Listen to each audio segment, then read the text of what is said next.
तिसरा मराठी ब्लॉग आणि आपण बनवतोय ड्राय मॅगी। आणि आपण पहिल्या पार्टमध्ये म्हणजे की आपण पहिल्या रेसिपी पार्टमध्ये आपण पास्ता बनवलेला होता। आपण यावेळी बनवतोय मॅगी। पण हे मॅगी जरा वेगळी आहे, म्हणजे की हे ड्राय मॅगी लय वेगळी आहे। सॉरी, म्हणजे की मी ड्राय चिली मॅगी आपण बनवतोय। हे जास्त पण तिखट नसती, ह्याला छोटे मुलं पण खाऊ शकतात। तर आपण आता ह्याला बनवूया। तर आता आपण टाकणार आहे तेल। पाणी लय गरम झाले, माझा हात पोळतोय। आता हे आपण मॅगीला काढून घेतलेलं आहे। आपण ड्राय मॅगीला असंच बनवायला पाहिजे, पण हे ड्राय मॅगीची रेसिपी माझ्या दीदीची आहे। मी तर बस व्हिडिओ बनवतोय। कंटेंट की कमी गाईज, कंटेंट की। आता आपण टाकणार मीठ। जास्त टाक।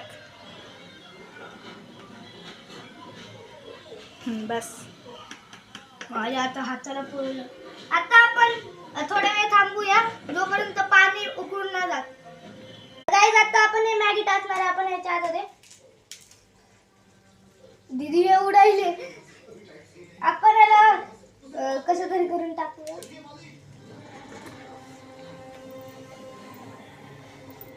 बबलवरती येतोय तुझे चमचा कुठे आहे? हे आपण पाण्यामध्ये मॅगी टाकलेली आहे। आता हे मॅगीला पूर्ण होऊ द्या, आपण तोपर्यंत मसाला बनवू।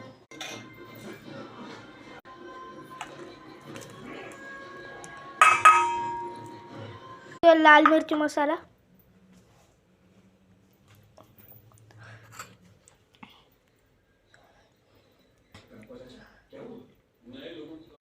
दीदी आता मॅगी काढत आहे।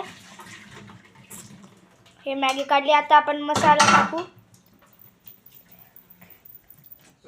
आता ज्या पाण्यामध्ये मॅगी शिजवलेली होती तेच पाणी आपण मसाल्यामध्ये टाकायचं। त्याच्यात मसाला टाकून घेतला, कारण की त्याच्यात मसाला टाकायला त्याच्यात मॅगी टाकायला येत नव्हती। आता आपण मॅगी टाकूया। जे मी शॉट घेतला होता मॅगी काढताना भांड्यातून, त्या ते माझ्या दीदीने काढलं होतं। क्रेडिट फॉर दीदी। असं काही निघत नाही, म्हणून आपण ह्याला थोडंसं असं धरून काढू। आपण आता मॅगी काढून घेतली आहे। आता आपण ह्याच्या आतमध्ये आता आपण ह्याला मिक्स करूया।